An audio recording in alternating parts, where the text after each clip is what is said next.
Big boss Malayalam season 6 അവസാനിക്കാൻ ഇനി 2 നാൾ കൂടി. ശ്രീതു കൂടി പുറത്തായതോടെ ജാസ്മിൻ, ജിൻഡോ, അഭിഷേക്, ഋഷി, അർജുൻ എന്നിവരാണ് മത്സര രംഗത്തുള്ളത്. മറ്റു സീസണുകളിൽ നിന്ന് വ്യത്യസ്തമായി ഏകപക്ഷീയമായി ഒരു വ്യക്തിയിലേക്ക് നീങ്ങാതെ 4ഓളം പേർക്ക് ഒരുപോലെ സാധ്യത നിലനിർത്തുന്ന പ്രത്യേകതയുമുണ്ട് ഈ സീസണിന്. ഈ സീസണിൽ നിന്നും പുറത്തായ പല താരങ്ങളും കഴിഞ്ഞ 2 ദിവസങ്ങളിലായി ഷോയിലേക്ക് എത്തിക്കഴിഞ്ഞു.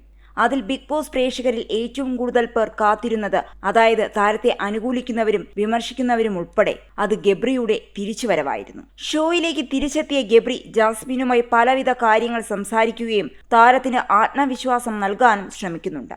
അതോടൊപ്പം പുറത്തുപോയ ചില താരങ്ങൾ നൽകിയ പണിയെക്കുറിച്ചുള്ള സൂചനകളും ഗബ്രി ജാസ്മിന് നൽകുന്നുണ്ട്. നിനക്ക് പുറത്തു നടക്കുന്ന കാര്യങ്ങളൊന്നും അറിയില്ലല്ലോ, പുറത്തു വരുമ്പോൾ നിനക്ക് പല കാര്യങ്ങളും മനസ്സിലാകും. നീ തലയിൽ എടുത്തുവെച്ച് നടക്കുന്ന പലരും നിനക്കിട്ട് നന്നായിട്ട് പണിതിട്ടുണ്ട്. വെളിയിലിറങ്ങുമ്പോൾ നിനക്കത് മനസ്സിലാകുമെന്നും ഗബ്രി പറയുന്നു. എന്നാൽ ഇത് ആരാണെന്ന് വ്യക്തമാക്കാൻ ഗബ്രി തയ്യാറായില്ല.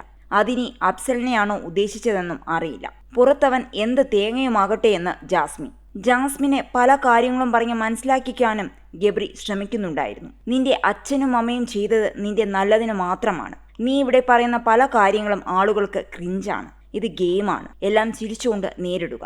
പുറത്ത് പല കാര്യങ്ങളും നടക്കുന്നുണ്ട്. അതിനെയെല്ലാം ഈ തരത്തിൽ നേരിടണമെന്നും ഗബ്രി വ്യക്തമാക്കിയിരുന്നു. എന്നാൽ ഇപ്പോൾ ഇരുവരും ഒരുമിച്ചുള്ള ചില വീഡിയോ സോഷ്യൽ മീഡിയയിലൂടെ വ്യാപകമായി പ്രചരിക്കുകയാണ്.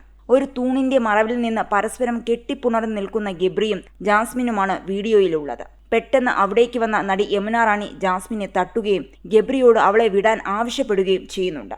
യമുന പറഞ്ഞത് എന്താണെന്ന് മനസ്സിലായതോടെ ഗബ്രി പിന്മാറുകയും ചെയ്തു. കഴിഞ്ഞ 3 മാസമായി പുറത്തു നടക്കുന്ന എന്താണെന്ന് വ്യക്തമായി അറിഞ്ഞിട്ടും ഗബ്രി ചെയ്ത പ്രവൃത്തിയെ വിമർശിക്കുകയാണ് പ്രേക്ഷകർ. മറ്റു ചിലർ ജാസ്മിന്റെ സൗഹൃദത്തെ മാനിച്ചുകൊണ്ട് അനുകൂല നിലപാടുകളാണ് എടുത്തിരിക്കുന്നത്. അതുപോലെ അഫ്സൽ കൊടുത്ത ടെഡി ബിയർ കണ്ട് ഗബ്രി പറയുന്നുണ്ട്, ഇതൊരു ആളിന്റെ വലിപ്പമുണ്ടല്ലോ, ഇപ്പോൾ ടോപ്പ് 6 ഒക്കെ ആയിട്ടും ഇതൊക്കെ ഇവിടെ കിടക്കുവാണ്. ഇതിനെയൊക്കെ എവിക്ട് ചെയ്ത് കളയാനുള്ള സമയമായല്ലോ. അപ്പോൾ ജാസ്മിൻ പറയുന്നു, എനിക്കതിനെ ഇഷ്ടമാണെന്ന്. തുടർന്ന് ജാസ്മിന്റെ എക്സ്പ്രഷൻ മാറുന്നുണ്ട്, ഒരു ഫ്ലാഷ് ബാക്ക് മോഡിലേക്ക്.